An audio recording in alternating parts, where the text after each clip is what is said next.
As an influencer, you should be prioritizing Pinterest. And if that sounds overwhelming, you're thinking, I don't know if I can handle another platform, it's okay.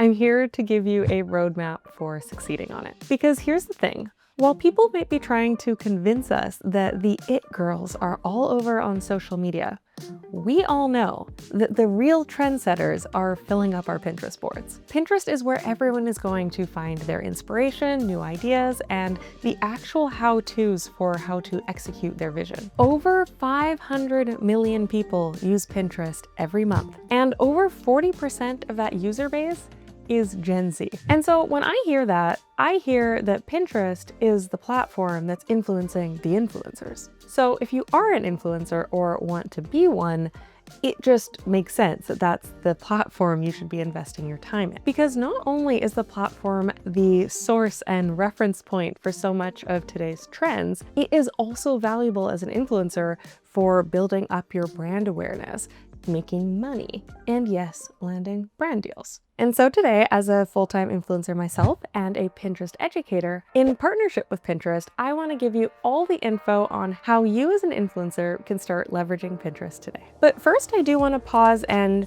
just clarify what I mean by an influencer, in case you are watching this and think that, hey, this isn't me because I don't fit the stereotypical archetype that comes to mind when people think influencers. People like to shy away from the word influencer due to a lot of the negative connotations, but really, regardless of your niche or your industry, if you are creating content that is impacting a group of people, inspiring them to try something new or take on a project, motivate them to do something, you are influencing. And so if you are this person, creating on Pinterest is such a natural fit. It's a visual medium with an intentional audience. You probably know this from experience. It's unlikely you're opening up Pinterest to just mindlessly scroll. You're going in with like a vision in mind, a specific search query, something you want to get inspo for or figure out how to do. And so as an influencer, it makes sense to create on a platform that is full of people actually looking for your content. And also, the lifespan of your content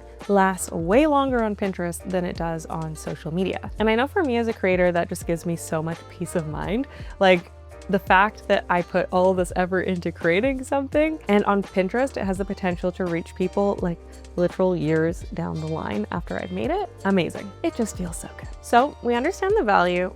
How do we actually go about creating on it? This is where I know a lot of people get blocked, because while Pinterest has been kind of synonymous with the blogging space for a while, traditional influencers who create for like Instagram or TikTok sometimes feel like they don't know where to start on it. So listen up, influencers. This is how you're going to succeed on Pinterest. This is what's going to inform the rest of the strategy roadmap. The foundation of any Pinterest strategy is SEO, search engine optimization, which basically just means using keywords and key phrases that accurately describe your content in your content so that Pinterest can accurately match it with the people who are looking for it. And here's the thing, if you are already someone who heads to Pinterest to seek out your inspiration, new ideas, etc., then you probably already know a lot more about keywords than you think you do. Because the words that you are typing into the search bar are keywords, key phrases.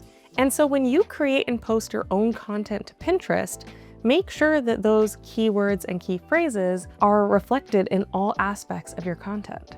And take the time to think about including not just the literal description of what you're pinning. Think about what trends the piece of content taps into, or what vibes or aesthetics it could fit. Now on to our strategy roadmap. Because influencers need to have actual trust and rapport with the community that they're serving, it's important to first prioritize a foundation of organic, helpful content. Okay, yes, all of the content that we are posting on Pinterest should be helpful in some way, but I think it's really valuable to focus on content that you know people are actively searching for. This is going to look like creating content in your niche that is driven by SEO. So I would head on over to the search bar and start typing in some words or phrases that describe the content that you are thinking of creating, or maybe even that describe content you're already sitting on. Whatever begins to autocomplete here are terms that people are already actively searching for on Pinterest, and they're keywords that you'll want to use in your pins. Based on these terms terms, I would create content that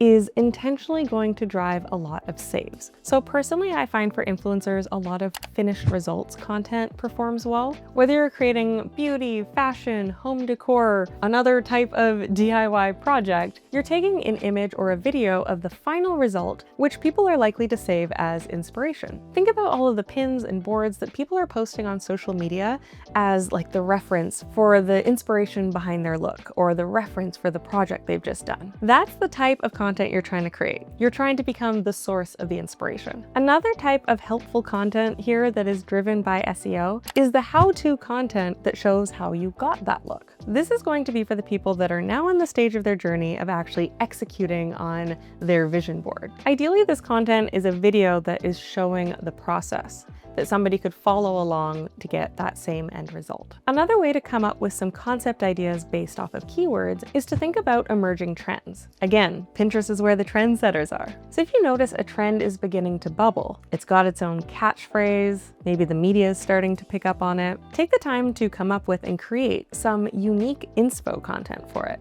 I'm not gonna date this video with a real trend because they move way too fast for my liking. But say something new is on the come up like plant girl chic. That probably already exists, but whatever. But if this trend is centered around like an aesthetic or vibe, you can expand it to most types of visual content. You can do plant girl chic hair, plant girl chic makeup, plant girl chic outfits, room styling, food, table settings. Yeah, I don't know. And if you really vibe with trendy content, I definitely recommend you check out the Pinterest Trends tool to help you stay ahead of the curve. Okay, so next, after you have created a lot of this content that is organically and authentically resonating with your audience, we can now build on top of it with the second part of our strategy, which brings in the potential to bring in income. For most influencers, their primary source of income is brand deals, and Pinterest brand deals are a thing. So now it's time to incorporate examples of content that would appeal to and attract brands. Start creating content that naturally includes or features products. This will help your content act as a portfolio to attract inbound brand partnerships and make it easier for you to pitch them for work. So if you're a beauty creator, this might look like creating a video of you putting together a unique look and taking the time to actually highlight or show the products that you are using. People are also always looking for swatches and real examples of how products look on people.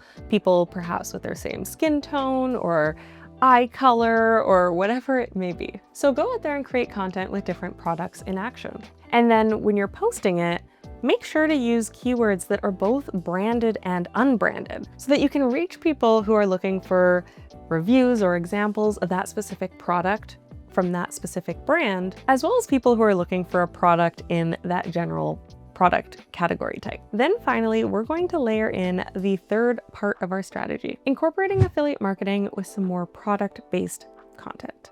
If you are somebody that's already receiving PR products for brand, this is the perfect opportunity to make use of those products.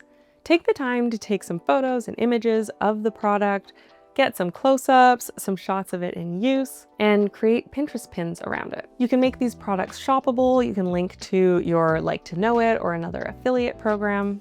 Or, in my opinion, even better, if you have a blog, you can link it to a blog post where you have included affiliate links. This is great because it can boost your own income in a way that's a bit more controllable than relying on brand deals. The key, honestly, to sustainable influencer income is to have multiple sources of revenue, and this helps with it. I do also think this type of content can be really impactful as case studies when negotiating deals with future brands. And then eventually, as you do start getting those brand deals on the platform, Pinterest makes life easy for you. Did you know that Pinterest has a paid partnership label, just like everyone else? Next month, we'll be talking a lot more about paid partnerships on Pinterest. When it's ready, it will be right up here. And in the meantime, learn more about repurposing your existing content to Pinterest here. Thanks for watching, and until next time.